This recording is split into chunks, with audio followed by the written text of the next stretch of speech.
자, 이 부활절은 음력 충분히 지나고 보름달이 뜬 다음 첫 번째 주일이 부활절입니다.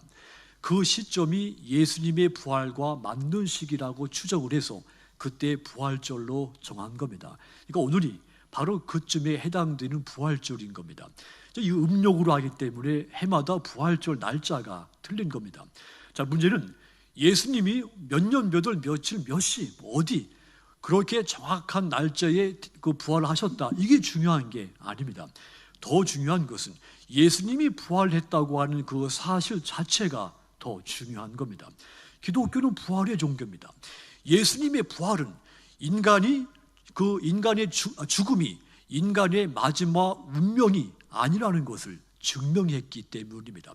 하나님은 생명과 죽음의 주인이시고 예수님은 모든 인간의 부활의 소망이십니다. 인간의 삶은 부활하신 예수님으로 말미암아 영원한 생명, 파괴되지 않는 생명을 얻게 된 겁니다. 하지만 이 영원한 생명은 값싸게 이루어진 것이 아닙니다. 예수님께서 십자가에 달려 고난당하시고 죽으시고 사망 권세를 깨뜨리고 3일 만에 다시 부활하셨기 때문에 모든 인간에게 영원한 생명, 파괴되지 않을 생명이 생기게 된 겁니다. 자, 그러니까 우리가 새로 얻게 된 이 새 생명은 참으로 우리 인생에서 가장 값비싸게 이루어진 겁니다. 그러므로 부활의 주님을 기뻐하시고 부활의 주님을 향하여 늘 감사하시도록 주님의 이름으로 부탁을 드립니다. 자, 오늘 본문은 예수님의 부활이 우리에게 어떤 선물이 됐는가를 이 메시지를 준 겁니다. 부활의 선물입니다. 그렇다면 주님의 부활이 제자들과 그리고 오늘 저와 여러분에게 어떤 선물을 줬을까요? 가장 먼저 예수님의 부활은 제자들을 변화시켰습니다. 놀랍게 바꾸어 놨습니다. 요한복음 7장 3절에서 5절 말씀을, 그 내용은 이겁니다. 예수님의 동생들은 예수님이 살아있을 때 예수가 그리스도라고 하는 사실을 믿지를 않았다는 말입니다. 형제들이 예수님을 믿을 수 있는 가장 좋은 조건을 가지고 있었는데, 그러니까 주님과 함께 30년 동안 같은 집에서, 한 지붕 밑에서 한 밥을 먹고 함께 가족 일을 하면서 살았습니다. 그러니까 가족들은 예수님을 믿기에 가장 좋은 조건을 가지고 있었던 겁니다. 그럼에도 불구하고 예수님의 형제들은 예수가 그리스도라고 하는 사실을 믿지를 않은 겁니다. 우리가 이 형제들을 생각하면서 내가 그와 같이 좋은 조건이 있었다면 내가 정말 예수님을 잘 믿었을 텐데, 그렇게 생각하는 사람들도 있습니다. 그런데 우리도 생각해 보면 정말 삶이 힘들고 가난했을 때, 내 삶의 조건이 좀 좋아지면, 내가 좀 더 잘 살게 되면, 내 주변 환경의 이 환경이 좋아지면, 그러면 내가 정말 예수를 정말 잘 믿을 텐데, 내가 신앙생활을 정말 잘 할 텐데. 그런데 여러분, 지금 살 만큼 살게 됐고 내 주변 환경이 지금 너무도 좋아졌습니다.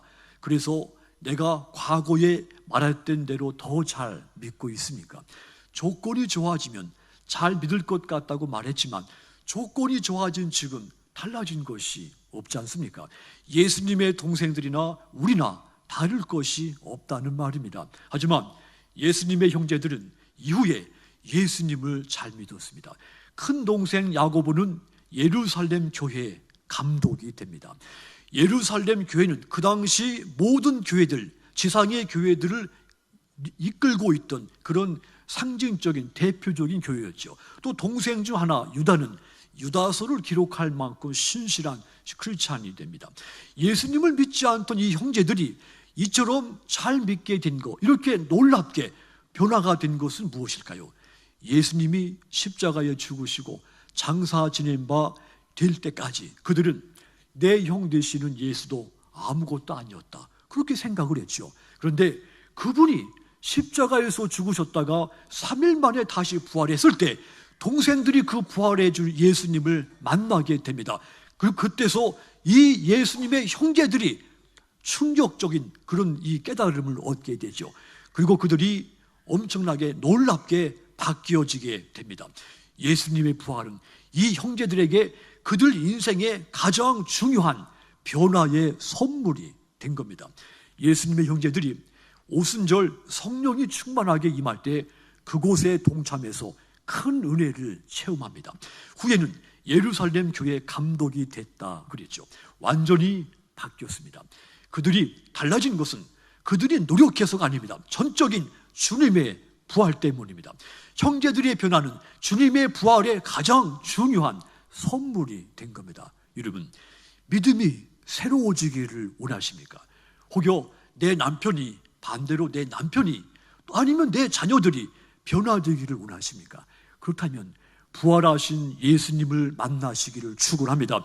부활하신 예수님을 만나면 여러분의 가정이나 남편과 아내, 자녀들, 여러분의 삶에 바뀌어야 할 것 모든 것들이 완벽하게 바뀌어질 줄 믿습니다. 변화는 부활의 가장 큰 선물이기 때문입니다. 오늘 본문 33절, 35절 이야기는 이렇습니다. 예수님의 제자들을 비롯해서 열심히 주님을 따르던 사람들, 전부 자기 생업을 포기하고 따른 사람들이었죠. 예수님은 장차 이스라엘을 식민지에서 해방시킬 정치적인 메시아로, 구원자로 믿었기 때문이죠. 한마디로 로마의 식민 지배에서 우리를 해방시켜서 독립국을 만들 통치자로 믿고 자신들의 모든 생업을 포기하고 예수님을 따른 겁니다.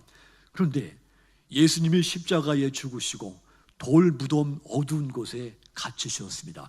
그리고 며칠 동안 아무 일도 일어나지 않았습니다. 그때 이 사람들이 실망을 하죠. 그리고 각각 자기 살 길로 고향으로 다들 흩어지고 맙니다. 그래서 글로보와 함께 있던 이 사람도 낙심이 돼서 고향 엠마오를 향해 내려가고 있었던 겁니다. 그때 주님이 그들에게 나타난 것이죠. 근데 부활하신 주님이 그들에게 나타났는데 그들은 그가 예수인지를 알지를 못하는 겁니다. 부활하신 예수님이 그들에게 묻습니다. 도대체 무슨 일로 그렇게 근심을 많이 하고 있느냐? 그들이 대답하죠. 당신이 예루살렘에서 왔다는데 이 사실도 모른다는 말입니까? 예수는 선지자로 이스라엘을 구원할 자, 회복할 자로 믿고 우리가 따랐는데 지금 이 지경이 됐습니다. 예수님이 그들에게 성경에 대해서 상세하게 설명을 해주기 시작을 했죠. 그랬더니 그들이 성경을 가르쳐주는 이 스승되는 분을 자기 집으로 강권해서 접대를 하죠. 저녁에 식탁도 준비하고 음식을 준비해서 예수님을 먹게 합니다. 예수님이 음식에 축사하고 이 음식을 잡수시는 순간 이 엠마오 제자들의 그때서 눈이 밝아져 그가 십자가에 죽으신 예수라는 사실을 깨닫게 됩니다. 그때 그들이 충격을 받습니다. 그들이 생각과 행동이 완전하게 180도 변화되죠. 우리가 이렇게 가만히 있을 수 없다. 지금 먹는 것이 문제가 아니다. 즉시 일어나서 예루살렘에서 도망갔는데 다시 예루살렘으로 돌아갑니다. 예루살렘에 갔더니 이미 11명의 제자들을 비롯해서 예수님을 따르던 수많은 사람들이 모여 함께 부활의 주님 만난 이야기들을 나누고 있는 겁니다. 막달라 마리아가 부활 예수님 만난 것을 간증하고 베드로도 부활 주님 만난 것을 간증합니다. 거기에 이 엠마오 제자들도 합류해서 자기들이 길에서 만난 그 예수님을, 부활의 주님을 간증을 하게 되죠. 이들은 예수님이 십자가에 죽으셨을 때 공포와 두려움에 떨고 꽁꽁 숨었던 사람들입니다. 예수 부활 입 밖에도 내지 못할 용기가 없는 사람들이었죠. 그런데 부활의 예수님을 만나고 스승 예수님이 죽은 줄만 알고 있었는데 근데 그분이 다시 산 것을 알았을 때, 만났을 때 그들에게는 그들 삶에는 너무 큰 엄청난 충격적인 변화가 찾아온 겁니다. 예수 부활했다, 이 소식을 숨겼던 사람들이 이제는 예수 부활했다, 자신 있게 이 메시지를 선포하는 그런 사람들로 바뀐 겁니다. 흩어졌던 사람들이 모였습니다. 내려갔던 사람들이 다시 올라왔습니다. 의기소침했던 사람들 다시 담대하고 용기가 넘치게 됐습니다. 이제는 담대하게 예수의 부활을 증언하는, 알리는 사람이 된 겁니다. 놀랍게 변화된 겁니다. 부활의 주님은 모든 사람들을 변화시킵니다. 변화는 부활의 놀라운 선물입니다. 부활의 주님을 만나시면서 여러분 인생에 놀라운 변화가 있기를 주님의 이름으로 축원합니다. 부활의 주님은 두 번째 우리에게 어떤 선물을 줬는가 하면 우리 마음에 진정한 평안을 주었습니다. 이 땅에서는 결코 얻을 수 없는 평안을 부활의 주님이 제자들에게 우리에게 주신 것입니다. 36절 보시면 그들이 이런 이야기를 하고 있을 때 예수께서 몸소 그들 가운데 들어가서 너희에게 평강 있기를 하고 말씀하셨다. 표준 세번역을 제가 읽어드렸습니다. 여기 보니까 이 말을 할 때 예수께서 친히 가운데 오셨다. 여기서 이 말은 예수님이 부활했다고 하는 이야기입니다. 그러니까 예수 부활 이야기하니까 부활한 예수님이 진짜 우리 앞에 나타나셨다는 이야기죠. 그리고 부활의 주님이 오셔서 그들에게 무엇을 가장 먼저 무슨 말씀을 주었습니까? 36절 끝부분을 보면 따라합시다. 너희에게 평강이 있을지어다. 부활의 주님이 가장 먼저 만난 이 너무도 소중하고 너무도 사랑스러운 그들에게 평강을 가장 먼저 주셨습니다. 누구든지 부활의 주님을 만나면 그분으로부터 이 땅에서 얻을 수 없는 평강을 선물로 얻게 될 줄 믿습니다. 평강은 부활의 주님을 만나는 모든 사람에게 주어지시는 놀라운 선물입니다. 요한복음 20장 19절 보시면 이날 곧 안식 후 첫날 저녁 때 제자들이 유대인들을 두려워하여 모인 곳에 문들을 닫았더니 예수께서 오사 가운데 서서 가라사대 따라합시다. 너희에게 평강이 있을지어다. 안식일 다음 날 저녁에 제자들은 유대인들이 무서웠습니다. 자기들도 붙잡아다가 십자가에 매달아 죽일까 봐 무서워서 문을 꽁꽁 닫아 겉옷 이 장가 걸고 있었다는 이야기죠. 그런데 부활하신 주님이 닫힌 문을 들어오셔서 그들 가운데 서서 너희에게 평강이 있기를. 부활의 주님이 이 공포와 두려움 속에 떨고 있는 제자들에게 가장 먼저 평안을 주신 겁니다. 여러분, 삶에 평안이 없으십니까? 가정 문제로 근심이 있습니까? 자녀 문제로 마음이 늘 불안하십니까? 돈이 없어서 돈 때문에 늘 마음들이 가난합니까? 그래서 평안이 없으십니까? 부활의 주님을 만나시기를 축원합니다. 부활의 주님을 반드시 바라보시기를 권고를 드립니다. 그러면 그분이 여러분 마음에 진정으로 결코 내가 지금까지 맛보지 못한 평안, 이 땅에서 결코 내게 줄 수 없는 그 평안이 여러분 마음에 가득 차게 될 줄 믿습니다. 마태복음 28장 9절 보면 예수께서 그들을 만나 이르시되 평안하냐 하시거를 여자들이 나아가 그 발을 붙잡고 경배했다.